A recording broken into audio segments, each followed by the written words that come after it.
Ok, nous lisons,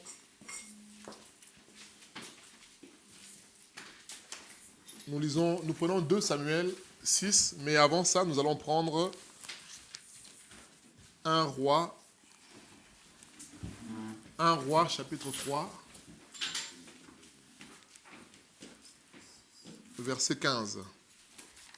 Ensuite, nous retournerons à 2 Samuel 6, à partir du verset 16. Donc, 1 roi 3, verset 15. Quand Salomon se réveilla, il se rendit compte que Dieu lui avait parlé dans un rêve. Il revint à Jérusalem et se présenta devant le Seigneur, devant le coffre de l'Alliance. Il offrit à Dieu des sacrifices complets, puis des sacrifices de communion, et enfin, il donna un banquet à tous les gens de son entourage. Je lis, moi c'est la version français courant, donc il y a peut-être des petites différences. Donc on retient ce texte qu'on vient de lire, c'est Salomon fait une rencontre, une des rencontres que nous connaissons tous, que le monde connaît, même les païens connaissent cette histoire. C'est l'histoire où Dieu s'est révélé à Salomon et dans ce songe, dans ce rêve, et Dieu lui demande qu'est-ce qu'il veut.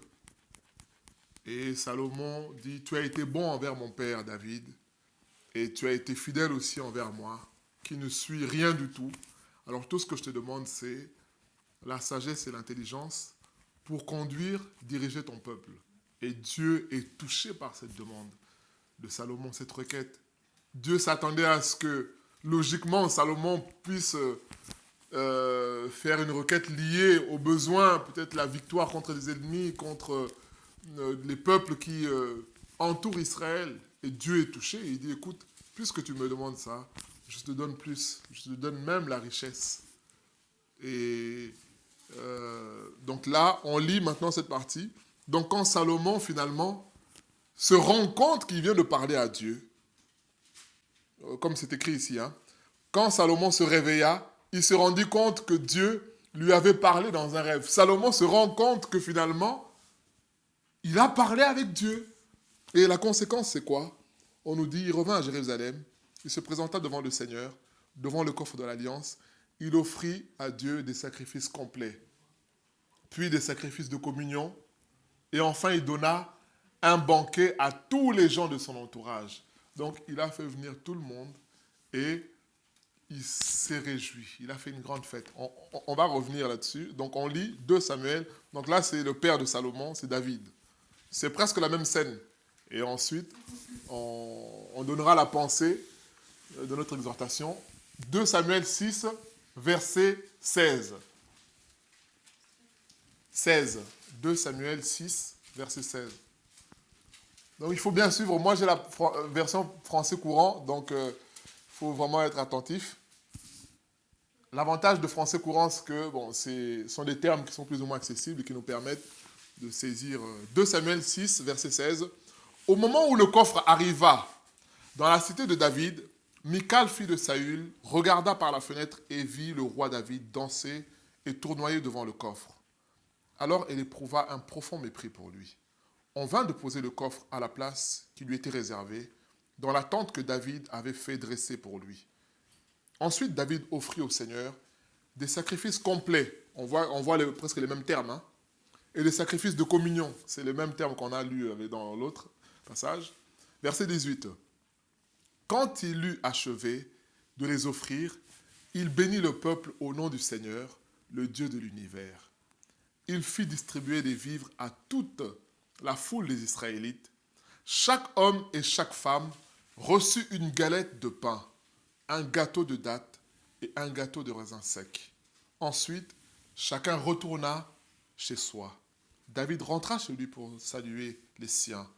Mais Michal sortit au-devant de lui et lui dit qu'il était glorieux aujourd'hui le roi d'Israël lorsqu'il s'est donné en spectacle devant les servantes de ses serviteurs, à moitié nus comme le ferait un homme de rien. David lui répondit, c'est en l'honneur du Seigneur que j'ai agi ainsi. Lui qui m'a choisi de préférence à ton père et à toute sa famille, pour faire de moi le chef d'Israël, son peuple. Et je manifesterai encore ma joie en son honneur. Je m'abaisserai, je m'humilierai encore plus à mes propres yeux, mais c'est ainsi que je serai glorieux. Même pour les servantes dont tu parlais. Michal, fille de Saül, n'eut pas d'enfant jusqu'à sa mort. Alors, on a presque deux scènes identiques. Et ce qui attire notre attention aujourd'hui, c'est que dans les deux scènes, qu'est-ce qu'on peut tirer de cela? Qu'est-ce qu'on voit de commun? Dans les deux scènes, Salomon est dans la présence de Dieu. Il se réjouit. David voit le coffre, donc l'arche de l'alliance, qui revient en Israël. David se réjouit et il fait un banquet. Il appelle tout le monde, il distribue la nourriture à tout le monde, il distribue le pain à tout le monde, il se réjouit. Alors qu'est-ce que nous voulons dire? C'est ça le thème de notre partage. Quel effet produit la présence de Dieu dans nos vies? C'est ça la réflexion. Quels effets produisent la présence de Dieu? Quand tu viens dans l'assemblée, quand tu viens à l'église, vous savez, il y a des gens, quand ils sortent de la présence de Dieu, tu viens lui parler, hé frère, là, je sors de 3 jours de jeûne à sec. Tu vois le visage déjà fermé, donc il est devenu un homme spirituel, quoi. Bien aimé, c'est pas ça la présence de Dieu. Un homme comme ça n'a pas rencontré Dieu. Ce que je veux dire, c'est quoi? C'est que quand quelqu'un a rencontré Dieu, il est transformé, mais non seulement il est transformé, il va faire du bien autour de lui. Je ne sais pas si on se comprend. Quand quelqu'un rêve, je parle de rencontrer Dieu. Je ne dis pas venir à l'église. Parce que tu peux venir à l'église. Pourquoi je dis ça? Parce que on connaît beaucoup, tu termines le culte, tu rentres à la maison, tu sais que ça va chauffer encore à la maison. Déjà, le visage est déjà fermé. Mais bien, tu n'as pas rencontré Dieu. Tu n'as pas rencontré Dieu. Vous savez, j'ai fait exprès qu'on lise la réaction de Michal. David est dans la joie. Il s'est réjoui. Il revient. L'autre l'attend déjà devant comme ça. Tu n'as pas honte. Toi, le roi d'Israël, regarde comment tu n'as pas... David dit, je n'ai pas honte. David est en train de dire quoi à Michal? Il dit, écoute, tu ne mourras pas. Tu ne mourras pas avec tes provocations là. Moi, je viens de rencontrer Dieu. Si je dois m'abaisser, danser nu, je danserai nu pour Dieu. C'est ça, bien aimé, l'exhortation d'aujourd'hui. Quels sont les effets de la présence de Dieu dans ta vie? Si tu as rencontré Dieu bien aimé, tu sors, tu prends ton véhicule, tu trouves quelqu'un au coin de la rue qui te fait ça ou qui te...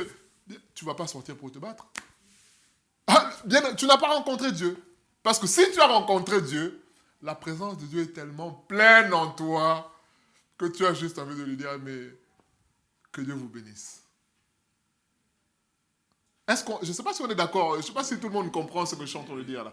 Lisons ce qui est écrit, on dit, David a fait venir tout Israël. Il a dit, écoutez, Dieu est là, parce que l'arche de l'alliance, le coffre, c'était la présence de Dieu. Il dit, Dieu est là. Appelez tout le monde. Donnez du pain. On dit qu'on a donné à tout le monde à manger. Tout le monde. Vous vous rendez compte de la dépense que ça a dû être? Tout le monde a eu à manger. On a dit, allez, réjouissons-nous. C'est la fête aujourd'hui. Et Salomon a fait la même chose. On dit, hein, il donnait un banquet complet. Donc, il y avait tout. Il y avait à manger, ils se disent, allez, réjouissons-nous parce que moi, Salomon, je viens de rencontrer l'Éternel. Je viens de lui parler. Et c'est ça, bien aimé. Alors, la question, c'est, parce que ça se passera toujours comme ça. Quand tu sors de la présence de Dieu, tu arrives à la boîte aux lettres, mauvaise nouvelle, tu as la facture. La facture est là pour te rappeler, attends, il faut être réaliste. Hein. Là, c'est bien beau d'avoir la foi, mais 700 € d'eau qu'il faut payer. Bien aimé, David a dit à Michal, tu ne mourras pas. Avec ce que tu me dis là, moi je viens de rencontrer le Dieu créateur. Il va s'occuper de ma facture. Voilà. Moi je veux m'abaisser encore. Et c'est ce qui va nous arriver, bien aimé. Quand tu viens de rencontrer Dieu, le diable va venir. C'est ça mon premier point. Mon premier point, c'est que quand on rencontre Dieu, il ne faut pas que ça soit un effet immédiat. Ça veut dire quoi, effet immédiat? Vous vous rappelez, là, il y a 2 semaines, on parlait d'écouter la voix de Dieu. Je ne sais pas si on se rappelle.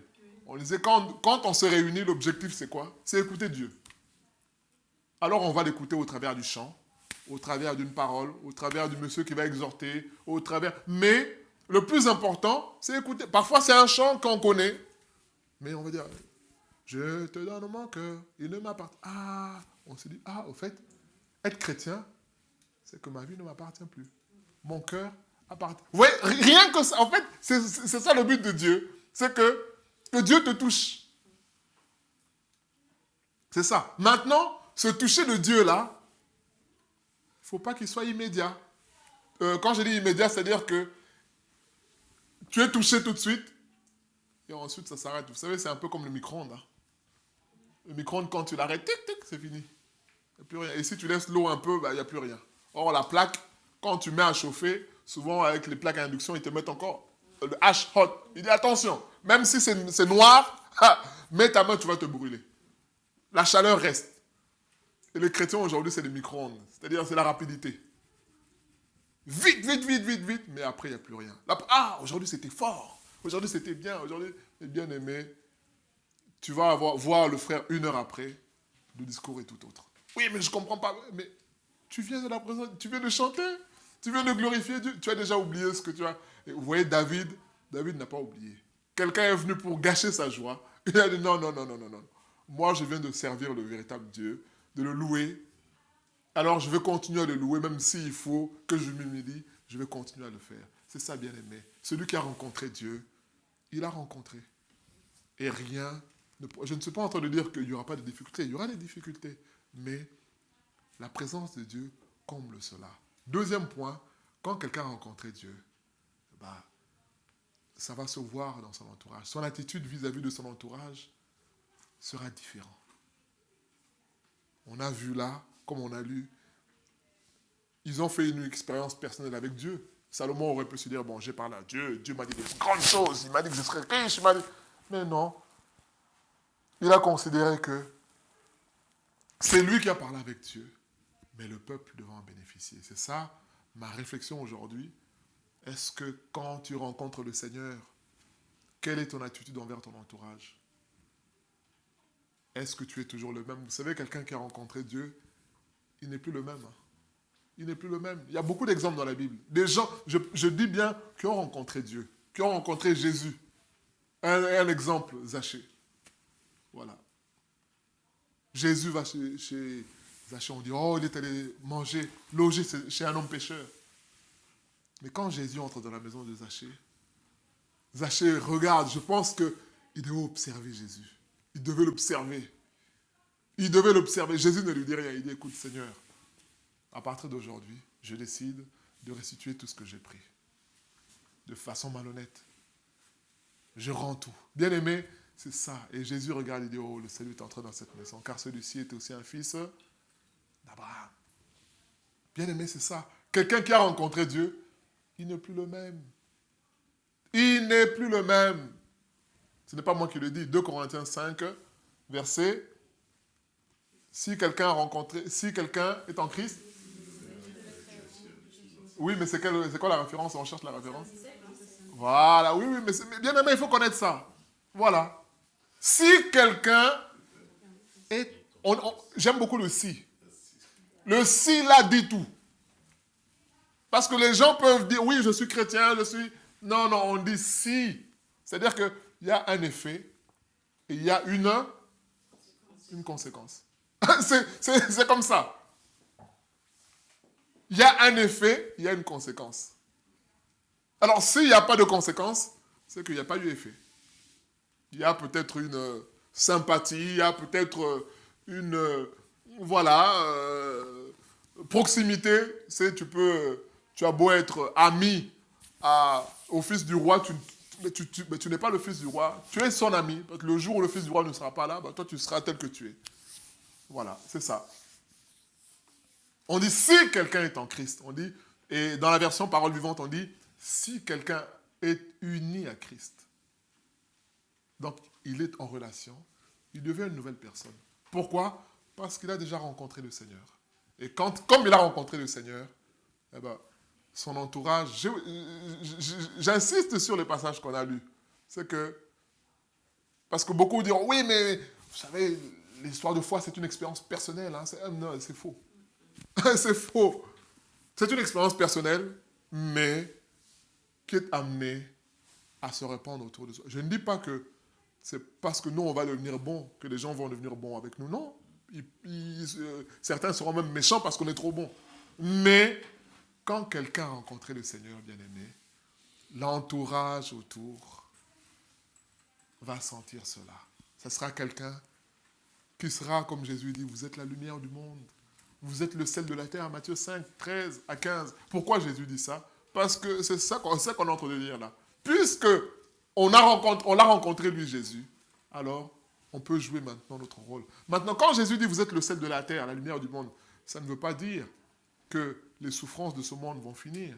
Non. Mais ça veut dire que nous, en tant que chrétiens, par notre attitude, on va apporter la présence de Dieu dans ce monde qui pourrit. Le sel, c'est ça.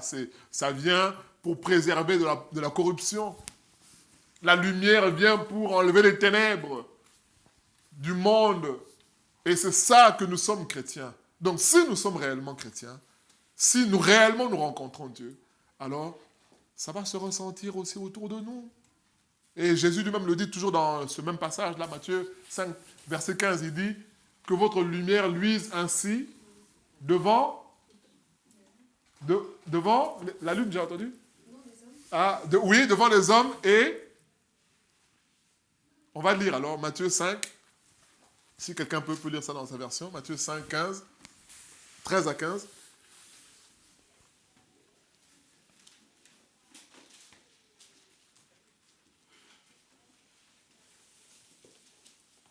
Vous êtes le sel de la terre, mais si le sel perd sa saveur, avec quoi la lui rendra-t-on?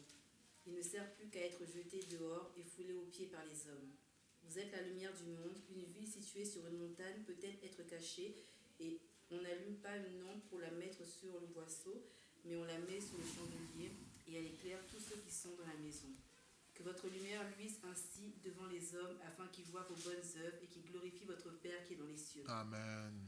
Que votre lumière luise ainsi devant. Il dit, puisque vous êtes la lumière du monde, puisque vous êtes le sel de la terre, et que une lumière, on ne la cache pas, mais alors dans ce cas-là, qu'on voit votre lumière, que les gens voient que vous êtes vraiment de Dieu. Et moi, j'ai envie de dire que les gens voient que vous rencontrez véritablement le Seigneur. Bien aimé, vous savez, il y a tellement de gens qui disent je vais à la prière, surtout en Afrique, mais pas qu'en Afrique, même ici. Mais tu vois cette personne qui ment comme elle respire. Parfois, elle sort d'un lieu de culte. Elle sort d'un jeûne de 21 jours, mais qui ment sans scrupule. L'autre se bat avec son mari ou avec sa femme. Mais après ça, il va à l'église. Hein. Bien aimé, c'est pas ça rencontrer Dieu. Quand quelqu'un a rencontré Dieu, comme David a dit, je vais accepter de m'humilier. C'est ça, bien aimé. Quand on a rencontré Dieu, on accepte de s'humilier. Puisqu'on a rencontré le plus grand, qui est Dieu. Alors toi, tu cherches à m'humilier, je vais accepter de m'humilier, parce que Dieu seul est grand. Voilà. Pourvu que la gloire revienne à Dieu. C'est ça, bien aimé. Quand quelqu'un a rencontré Dieu, comme j'ai pris l'exemple de Zachée, il sera prompt à se repentir, bien aimé. Vous savez, la repentance, c'est... Comment je peux expliquer ça? La repentance est liée à la compréhension que nous avons de Dieu. Je m'explique. Souvent, nous lions la repentance au péché. C'est vrai. Je ne sais pas si on est d'accord. Quand on a péché, on te dit repens-toi. Mais vous savez que la repentance, ce n'est pas seulement ça. La repentance, c'est quand tu comprends qui est Dieu, tu comprends. Je donne un exemple. On prêche que, j'allais prendre un exemple qui est évident. Bon, parler, dire quelque chose, même si c'est vrai, mais en manquant de sagesse, ce n'est pas bon. Quand j'entends cet enseignement-là, qu'est-ce que Dieu est en train de me dire? Il me dit, tu dois te repentir de la façon dont tu fais les choses. Même si ce que tu dis, ce que tu fais est bien, mais il te manque la sagesse. Et pour ça, On a besoin de se repentir. Je ne sais pas si on se comprend. Je ne parle pas des péchés évidents. On sait que voler, mentir. Oui, non. C'est-à-dire qu'un autre exemple. Douter de Dieu doit nous amener à nous repentir. Quand tu comprends que, mais finalement, je devais prendre le métro, je n'avais pas d'argent, je me suis mis en colère, j'ai giflé mon enfant parce que, mais là, on me prêche que Dieu est tout-puissant et il suffit de prier pour, bien aimé, légalement, je dirais oui, mais devant la face de Dieu, je veux me repentir pour me dire, Seigneur, pardon parce que j'ai douté. Je ne sais pas si on est tous d'accord. C'est ça aussi la repentance. C'est-à-dire que quand tu vois qui est Dieu, on se rappelle lorsque la pêche miraculeuse est faite, qu'est-ce qui se passe? Pierre dit quoi à Jésus? Il dit, retire-toi de nous, car nous sommes des hommes pécheurs. C'est une forme de repentance pour dire, mais vous voyez, il n'y a pas de lien. Hein. Pourtant, Pierre, à ce moment-là, n'a pas péché. Mais quand Pierre se rend compte que, mais Jésus est capable de... Il dit, mais mais Seigneur, mais retire-toi de nous, parce que nous sommes des moments... C'est ça, bien aimé, un volet de la repentance. C'est-à-dire qu'on comprend combien Dieu est grand. Je vais résumer ça en un mot. Quand tu te rends compte que tu ne fais pas les choses telles que Dieu attend de toi, ça va t'amener à te repentir. Je ne parle pas de péché, on se met d'accord. Mais tu te rends compte que, là, j'aurais dû me taire, mais j'ai parlé. Seigneur, je me repens. C'est ça que je suis en train de dire. C'est-à-dire que quelqu'un qui a rencontré Dieu, il va être dans cette attitude-là. Et le bon exemple, c'est quoi? C'est Zachée, parce que Zachée, il pouvait juste restituer ce qu'il avait pris et s'arrêter là. Mais lui, il dit non, moi je vais aller encore plus loin, parce que c'était une loi dans l'Ancien Testament. Mais déjà, restituer ce qu'il avait pris suffisait. Ou alors juste confesser, et beaucoup ont confessé, ils viennent voir le pasteur des pasteurs. Bon, la grande maison là, c'est bien mal acquis, mais il s'arrête là, mais il garde la maison. Hein. C'est vrai ou c'est pas vrai? Il s'est dit, bon, j'ai confessé. Mais Zachée, lui, il va plus loin en disant, bon, je restitue. C'est-à-dire que Zachée, devant la présence de Jésus, il a vu que non, je suis sale, je suis pourri. Il dit, Seigneur, je décide non seulement de rendre, mais de rendre x4. C'est ça, bien aimé. Quand quelqu'un a rencontré Dieu, il entre dans la repentance. Comme j'ai expliqué là, la repentance, c'est confesser son péché, oui, mais ça va plus que confesser son péché, c'est confesser même son état de cœur. Parfois, tu viens avec un état de cœur qui n'est pas bon. Quand les gens ne verront pas ça. Mais toi, dans ton cœur, tu sais que là, tel que je suis là, quand je vais entrer à la maison, ça va chauffer. Mais personne n'a vu que tu as péché. Mais toi-même, quand tu écoutes la parole, on te dit, on te tape sur une joue, tends l'autre joue. Tu dis, Seigneur, pardonne-moi parce que j'avais pris des mauvaises résolutions. Pardonne-moi parce que je suis venu, mais avec l'idée que j'ai raison alors que j'ai tort. Bien aimé, c'est ça aussi la repentance. Et quelqu'un qui a rencontré Dieu, il va être dans cet état-là. Alors la question c'est, rencontrons-nous Dieu lorsque nous venons dans la présence de Dieu? Le Seigneur dit là où 2 ou 3 sont réunis, il est présent. Mais le Seigneur peut être présent sans qu'on le rencontre. C'est une réalité. Le Seigneur peut être là, mais on ne sait pas qu'il est là. Ou alors on sait qu'il est là, mais on n'est pas disposé à être touché par lui. Comme une sœur qui me posait la question hier par rapport à l'histoire de cette femme avec la foule. Je disais oui. Donc cette femme, l'histoire de cette femme dans Luc 8 nous montre que ce qui avait la perte de sang nous montre qu'on peut être nombreux dans la présence de Dieu. Et même les gens bousculaient Jésus. Il y avait une foule qui le bousculait. La preuve, c'est que quand Jésus est touché, il dit, mais qui m'a touché? Quelqu'un m'a touché. Les disciples disent, maître, mais regarde, avec cette foule-là, comment tu veux qu'on sache qui t'a touché? Il n'y avait pas d'application à cette époque-là pour savoir qui est à côté de moi. Non. Et Jésus dit, non, il y a quelqu'un qui m'a touché. C'est-à-dire qu'on peut être nombreux dans la présence de Dieu, mais sans être touché par le Seigneur, ou alors sans toucher nous-mêmes le Seigneur, parce qu'on n'est pas disposé. C'est ça. Mais quand quelqu'un a rencontré Dieu bien-aimé, il est transformé. C'est ça l'exhortation d'aujourd'hui. Alors la question c'est, quels sont les effets de la présence de Dieu? Est-ce que, vous savez, le risque c'est quoi? C'est de devenir des professionnels, des chrétiens professionnels. Et ça c'est la chose la plus dangereuse. Parce que finalement, vous savez, quand tu deviens professionnel, tu t'habitues à Dieu. Réunion tel jour, tu es là. Réunion tel jour, tu es là. Réunion tel jour. Mais dans la vraie vie, tu es toujours le même. Alors à quoi ça sert? Alors à quoi ça sert? Ça ne sert à rien, bien-aimé. Le but, c'est que quand on vient dans des réunions comme ça, on vient pour être touché par Dieu.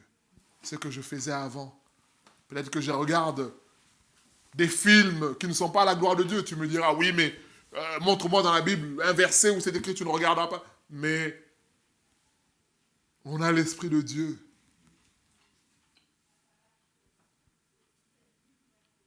Tu prends plaisir à regarder deux gens qui se donnent des coups comme ça. Comme ça, gratuitement, qui se tapent. Oui, tu me diras, oui, mais c'est pas écrit. Oui, c'est pas écrit, mais l'apôtre Paul dit, hein, tout m'est permis, mais tout ne m'édifie pas.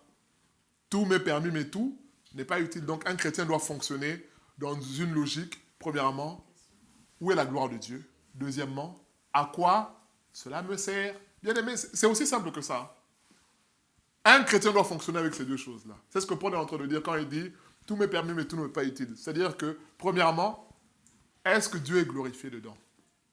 Deuxièmement, qu'est-ce que ça m'apporte de voir Floyd Mayweather ou je ne sais pas qui, PK ou je ne sais pas comment, se taper? En plus, eux, ils font la comédie comme ça, ils gagnent chacun 10 millions de dollars. Voilà. Donc, non seulement je perds mon temps, mais je me corromps en plus. Voilà. À quoi ça sert? On n'est pas dans une logique de « oui, mais c'est écrit, oui ». Non, non. Pose-toi les deux questions-là, bien-aimé. Où est Dieu dedans? Et en quoi ça t'avance? En quoi ça t'édifie? En quoi ça t'amène à grandir, à ressembler à Jésus? C'est ça les questions que tu dois poser. Bien-aimé, c'est ça. Quand quelqu'un a rencontré le Seigneur, ce que je veux dire en conclusion, c'est qu'il est transformé. Alors, si on n'est pas transformé, si on est toujours irritable, si on est toujours... Disons qu'il y a un problème. Il y a un problème. Parce que quelqu'un qui a rencontré... C'est naturel, vous savez, dans Acte 3, lorsque Pierre dit à cet homme, il regarde cet homme, il dit, écoute, nous n'avons ni pierre, ni or, ni argent, mais ce qu'on t'a, on te le donne. Allez, lève-toi et marche. Bien aimé, qu'est-ce qui s'est passé? Il s'est levé. Il chantait. Il courait. Il dandinait. C'est ce qu'on chante, hein. Silver and gold I have none. He went working and leaping and praising God. Donc, il louait le Seigneur. Jean 9, l'aveugle né. Lorsque il est guéri, qu'est-ce qui se passe? Il va témoigner dans les synagogues. On appelle ses parents pour dire, mais est-ce que vous reconnaissez lui? Est-ce que vous le reconnaissez bien? C'est votre fils. Il dit, écoutez, posez-lui la question. Il a de l'âge, il saura s'expliquer. L'enfant lui-même vient, il dit, mais c'est quoi le problème? Mais est-ce que tu penses que c'est Jésus? Il dit, oh, mais je vous ai déjà expliqué. Est-ce que vous voulez aussi devenir ses disciples? Parce qu'il n'y a pas de... Moi, je veux vous expliquer que c'est Jésus qui m'a guéri, bien aimé. C'est ça, quelqu'un qui est transformé par le Seigneur. Ben, il aura la joie de témoigner de ce que le Seigneur a fait pour lui. Puisqu'il a rencontré Dieu. Je ne sais pas si tous les points là, c'est ça, bien aimé, rencontrer Dieu. Quand tu as rencontré Dieu, tu auras la joie de témoigner. Comme la femme samaritaine, lorsqu'elle a rencontré Jésus, discutait avec Jésus, Jésus lui dit, écoute, ramène ton mari. Elle dit, mais... Jésus lui dit, oui, à cela tu dis vrai, parce que celui avec qui tu es n'est pas ton mari. Il commence à lui parler, elle dit, oh là là là là. Elle est vite partie dans la ville pour dire, venez voir, j'ai rencontré quelqu'un qui m'a dit tout sur ma vie. Bien aimé, c'est ça. Ça n'a rien à voir avec des paroles de connaissance où on dit, dans ta poche droite, tu as 100 euros. Ça n'a rien à voir. Non seulement, au lieu de te transformer, il te dépouille en plus. Parce que, mais oui, tu rentres chez toi bredouille. Peut-être que les 5 euros que tu avais, c'est pour le bus. Et là, tu vas faire quoi? Oh, donne à Dieu, sème. Donc, en gros, fraude derrière, Dieu comprendra. Mais quelqu'un qui a rencontré Dieu, comme cette femme-là, elle est allée dire, ben, venez voir, j'ai rencontré un homme qui m'a raconté, qui m'a parlé de moi, quoi, qui me connaît. Et les gens viennent et disent, écoute, nous avons écouté et nous croyons, non pas parce que tu nous as parlé, mais parce que nous aussi, nous avons vu. Et nous avons entendu. Bien aimé, c'est ça. La question c'est, est-ce que nous rencontrons Dieu dans ce que nous faisons, dans les réunions? Est-ce qu'on vient dans cette idée, dans cette logique de dire, Seigneur, c'est toi que je veux rencontrer. Et quand on vient dans cette logique-là, bien aimé, on se prépare. On ne va pas laisser le diable nous tirer vers le bas. Comme Michal a voulu faire avec David, en revenant à la réalité. Vous savez, Michal, c'était la fille de Saül. Donc, elle est habituée aux standards du protocole. Et elle a voulu tirer David vers le bas en disant, mais tu n'as pas... Oh, David dit, écoute, c'est ton problème. Moi, j'ai rencontré Dieu. Alors, je suis fou de ce Dieu-là. C'est ça, bien-aimé. Alors, on ne laissera pas notre mari. Vous savez, il y a des gens, parfois, avant de partir, ils te lancent une parole. Bon. Tu dis, là, la parole, là, c'est tombé à pic. Vous savez, il y a les gens qui vivent autour de nous, ils savent, hein, ils connaissent les points faibles. Hein. Ils savent que lui, si je lui dis ça, il ne va pas supporter. Alors, ils te donnent vraiment bien dosé. Mais quand tu sais que tu vas rencontrer, tu dis, zéro. Même pas mal, comme disent les enfants, excusez-moi le terme un peu. Mais parce que tu sais que tu vas rencontrer Dieu. Mais quand tu ne rencontres pas Dieu, tu vas te fâcher, tu vas vouloir te faire justice tout seul. Mais quand tu sais que tu rencontres, c'est pas ton problème. Que Dieu te bénisse. Voilà. Tu reviens, tu es encore gentil. Il va te regarder, il va se dire, mais toi tu es parti, je t'ai dit ça, je t'ai dit. Oui, puisque tu as rencontré Dieu. C'est ça. Et ton attitude fera que l'autre sera interpellé aussi, bien-aimé. C'est ça. Alors cherchons, bien-aimé, à rencontrer véritablement le Seigneur. Lorsque nous venons dans nos temps de réunion, lorsque nous sommes à la maison aussi, on prie seul. Parce que là, Salomon était seul. Il a prié, mais sa joie d'avoir parlé avec Dieu s'est répandue. C'est ça, bien-aimé. La joie, combien sort de la prière, tu sors là, triste en colère, mais bien-aimé, alors tu n'as pas prié. Tu n'as pas prié, parce que si tu as réellement prié, tu sais que maintenant tous tes problèmes ont été déposés au pied du Maître. Voilà. On va te dire, oui, mais tu es inconscient. Écoute, je suis inconscient, mais il y en a un qui est conscient, qui est le plus conscient de tout le monde. C'est Dieu. Voilà, bien-aimé. C'est ça l'attitude qu'on doit avoir. Alors, soyons dans cette attitude-là et posons-nous la question. Est-ce que lorsque je viens comme ça, est-ce que c'est pour Dieu que je viens? Est-ce que c'est pour rencontrer Dieu que je viens? Alors, si c'est le cas, alors il y aura des conséquences dans ta vie. Tu seras transformé. Il y aura des conséquences dans ton entourage parce que tu seras celui qui produit la paix. Comme il est écrit dans Matthieu 5, 9, je crois. Heureux ceux qui procurent la paix, car ils seront appelés fils de Dieu. Bien-aimés, il n'y a que des enfants de Dieu, des gens de Dieu qui peuvent procurer la paix. Ce monde, sans Dieu, il n'y a pas de paix. Il n'y a que ceux qui sont de Dieu qui peuvent procurer la paix. Là où il y a un différent, un problème, toi tu es là pour... Ok, on a écouté là, on va écouter là. Bon, comment on peut faire pour trouver un terrain là? Bien-aimé, c'est ça être chrétien, c'est ça. Mais pour ça, il faut avoir rencontré le Seigneur. Et c'est un exercice qu'on doit faire, bien-aimé, à toujours méditer cela, bien-aimé, ne pas nous laisser avoir. Nous allons prier pour que le Seigneur nous aide au nom de Jésus. Seigneur, merci pour ton aide, merci pour ta parole. Nous prions, Seigneur, pour que tu nous aides à, Seigneur, pratiquer ta parole, Seigneur, à l'exemple, Seigneur, de Salomon, à l'exemple de David, Seigneur, qui, Seigneur, se sont réjouis avec le peuple, Seigneur, de t'avoir rencontré. Nous prions pour que tu nous aides aussi, Seigneur. Que ta présence ait de l'effet dans nos vies, Seigneur. Que ta présence ait de l'effet, Seigneur, dans nos vies au nom de Jésus. Merci, Seigneur, d'agir, Seigneur, toi qui es le Dieu vivant. Par ta parole, Seigneur, nous prions pour que tu étendes ta main et que tu te manifestes dans nos vies. Au nom de Jésus. À toi la gloire, Seigneur, et la louange au siècle des siècles. Au nom de Jésus. Seigneur, transforme nos cœurs. Tu vois là où il y a l'égoïsme, Seigneur, dans nos cœurs. Tu vois là où il y a l'hypocrisie dans nos cœurs. Tu vois là où il y a l'amertume, Seigneur, dans nos cœurs. Tu vois là où il y a la colère peut-être dans nos cœurs. Tu vois, Seigneur, tous ces mauvais sentiments qui nous empêchent, Seigneur, de vivre tel que toi tu veux, Seigneur. Nous venons nous repentir de cela, par rapport à tout cela, Seigneur. Et nous voulons, Seigneur, être des véritables lumières, Seigneur, autour de nous. Nous voulons être des véritables, Seigneur, celles autour de nous, Seigneur. Au nom de Jésus, merci pour ta parole et ta grâce. Au nom de Jésus-Christ. Amen.